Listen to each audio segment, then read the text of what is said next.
Probablemente entendí mal.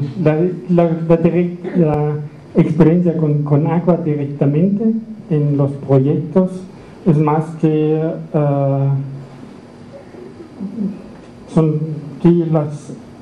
son abiertos y tenemos contactos y tenemos más o menos discusiones, pero muchas veces no sabemos si los datos son todos los datos que ellos tienen. Muchas veces es así que el CONAGUA está tan grande que después sigue que existen otros datos adicionales. No es algo como datos juntos. Falta muy probable para tener una institución que tiene todas las informaciones compactos. Muy bien. ¿Alguna otra pregunta? Si no es así, a mí me gustaría hacer una pregunta, Roland. ¿Cuál es la influencia de, por ejemplo, datos físico-químicos sobre el comportamiento de los contaminantes en la columna de agua? Creo que tenemos muchos problemas aquí en México acerca de cómo la calidad de agua, los parámetros físico-químicos, por ejemplo, la conductividad eléctrica, la temperatura, la misma velocidad de flujo horizontal, ¿cómo afecta la distribución de contaminantes? Creo que hemos visto en algunos casos estas circunstancias. Sí, un ejemplo es que sobre la influencia del clima, especialmente cuando estamos en el primer acuífero, para cuando tienes varias mediciones, varios análisis sobre el año y puedes ver un cambio de la concentración en el agua subterránea en una manera que tienes un pozo con una contaminación X y la contaminación también cambia para subir o bajar, y en esta manera sobre el pH o sobre la conductividad puedes interpretar una influencia de agua de lluvia que va a provocar para bajar el nivel de la concentración del contaminante, pues entra agua fresca. O la otra cosa es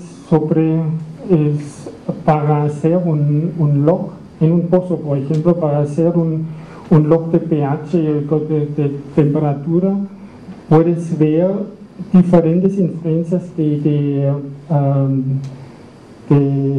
velocidad de agua subterránea, en una manera que la contaminación en el agua subterránea no está homogénico. El flujo el camino del agua es diferente en diferentes profundidades, y sobre el log de pH y el log de flujo de velocidad puedes ver diferentes capas en el agua subterránea que después, y aquí viene para tomar muestras en una profundidad definida para tener diferentes contaminaciones o grado de contaminación. Con una muestra de bomba tienes un integral. Cuando haces tienes un integral, tienes una contaminación de unidad 100.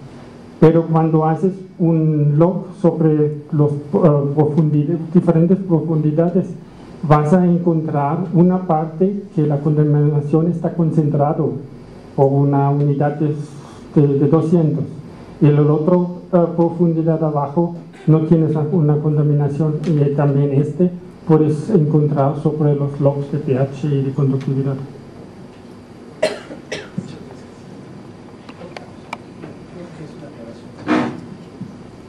No sé si a lo que te referías es que tienes un pozo y tienes ciertas características de pH, conductividad, y al lado tienes otro pozo que las tiene diferentes, y como que todo está así como medio mezclado. No, realmente lo que hemos observado en algunos casos con distintos tipos de contaminantes, sobre todo los que son más densos que el agua, es que depende de las características en donde están flotando dentro de la columna de agua, ¿no? Entonces vemos cómo en algunos estratos de la columna de agua, porque la temperatura es mayor o menor, porque fluye más o menos rápido, ahí se concentran los contaminantes y ahí fluye. Y eso es lo que hemos observado en algunos casos. Hay casos en los que aún no siendo un contaminante más denso que el agua, sino que se disuelve, de todas maneras sucede un fenómeno semejante en una columna de agua, en un pozo.